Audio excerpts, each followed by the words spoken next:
Hi friends, बहुत बहुत स्वागत है आपका हमारे चैनल पर। फ्रेंड्स, तो आज हम कुछ ऐसी सामाजिक बातें करने जा रहे हैं कि जो कहीं ना कहीं सबके साथ होती है ना। तो अक्सर देखा जाता है कि हम तो जैसे हैं वैसे ही रहते हैं, फिर भी वहीं पे कुछ लोग अच्छा और वहीं पे कुछ लोग बुरा हमें क्यों मान लेते हैं, है ना। ऐसा कमेंट बॉक्स में ज़रूर बताइएगा कि क्या आपके साथ भी ऐसा होता है। हम तो अपनी जगह पे सही हैं, फिर भी लोगों को क्या प्रॉब्लम है कि मतलब मेरा वही काम वही सब कुछ रहता है, फिर भी हम किसी को खटकते हैं और किसी को हम अच्छे लगते हैं। इसका सबसे बड़ा 3 कारण होता है। एक तो कारण ऐसा कि जब जब हम सामने वाले का मन का करते हैं, उसी की वो जैसा चाहता है वैसा करते रहते हैं, तो हम तब अच्छे बनते हैं। और एक कारण से हम भी, और दूसरा कारण से हम तब भी अच्छे बनते हैं जब हम हमारा काम एक जैसे जैसे सामाजिक कार्य होता है, धार्मिक कार्य होता है, एक जैसे मतलब एक अच्छा बनना चाहिए, अच्छा होना चाहिए। तो उससे भी क्या होता है, समाज में ऐसे लोग होते हैं जो मतलब लगता है कि हाँ ये जो कर रही है सही है, ऐसा ही होना चाहिए, है ना। जो कहते हैं जो ट्रूथ, एकदम जो सत्य है, उससे भी हम एक अच्छे बन जाते हैं। और हम बुरे भी तब बन जाते हैं कि मतलब सामने वाला जैसा चाहता है, पता नहीं वो क्या चाहता है, सामने वाला जैसा चाहता है ना वैसे हम बन नहीं पाते हैं। भले ही सही क्यों ना हो, लेकिन वो भी जैसा चाहता है वैसे हम नहीं बन पाते हैं ना, तो उससे भी हम ना बुरे बन जाते हैं, है ना। समाज में जब हम रहते हैं तो लोगों को देखने का अलग अलग एक नज़रिया होता है ना, तो हम सबको तो खुश नहीं रख पाते, तो इम्पॉसिबल है ना। जब हम हर चीज़ों को सहने लगते हैं ना और चुप रहते हैं ना, तो लोगों को लगता है ना कि ये गलत है, ये गलत होगी तभी तो ये चुप है ना।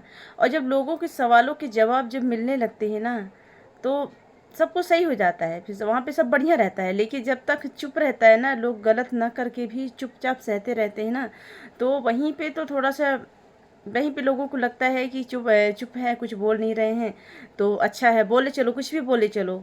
और ये भी हो जाता है कि कुछ तो गलत की होगी तब तो चुप है ना।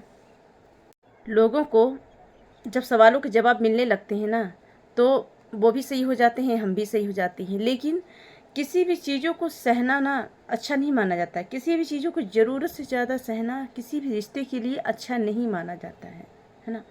तो सबसे बड़ा सहने का भी एक कारण होता है ना।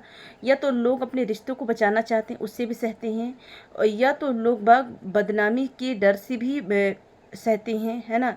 लेकिन ये भी सोचना चाहिए कि किसी भी चीज़ों का क्या जिम्मा हमने अकेला अकेला सब कुछ क्या चलता है क्या। कभी भी कभी 4 पहियों की गाड़ी में जो रहते हैं, 1 या 2 चक्का निकाल दिया जाए तो वो जो 2 चक्का होती तो कितना खींचेंगे गाड़ी को, है ना। तो ये भी सोचा करिए कि सारी चीज़ों का भार जो होता है ना, तो हम सब लोगों ने नहीं उठाया है ना। अकेले उसी ने जिम्मा नहीं उठाया है सब कुछ सहने का, सब कुछ चलाने का, है ना। तो इतना ही सहा जाए कि एक ना दिन ऐसा ना हो कि वो चीज़ों को फिर तोड़ने में मजबूर पड़ जाए, है ना।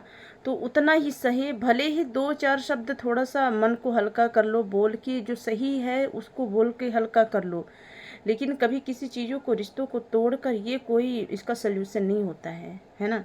तो सबसे बढ़िया है कि जब कोई गलत नहीं है तो ना गलत करो और ना तो गलत सहो किसी चीज़ को लेके, किसी भी रिश्तों को लेकर, है ना। फिर जब पानी सर से ऊपर उठ जाता है ना, तो फिर वो हमेशा हमेशा के लिए वो चीज़ है, जो रिश्ता है तो वो डूब ही जाता है ना। एक सहने वाला जब ज़रूर से ज़्यादा सह लेता है ना, तो जब अगर वो उसने रिश्ता तोड़ दिया ना, तो वो जीवन में कभी पीछे मुड़ के वो इंसान फिर नहीं देखता। इसीलिए कभी किसी को भी इतना भी प्रताड़ित ना किया जाए कि वो आगे चल के कुछ भी ऐसे वैसे कदम उठाने में मजबूर हो जाए, है ना। तो समाज में ये सारी चीज़ें होती रहती हैं, सब चीज़ें लिमिट में करना चाहिए जितना कर पाए इंसान। भगवान नहीं है, इंसान है, इंसान से गलतियां होती रहती हैं, है ना। और कमेंट बॉक्स में ज़रूर बताइए कि ऐसा किसके किसके साथ होता है या किसके नज़रों के सामने होता है ना। हमारे चैनल को लाइक और सब्सक्राइब ज़रूर करें।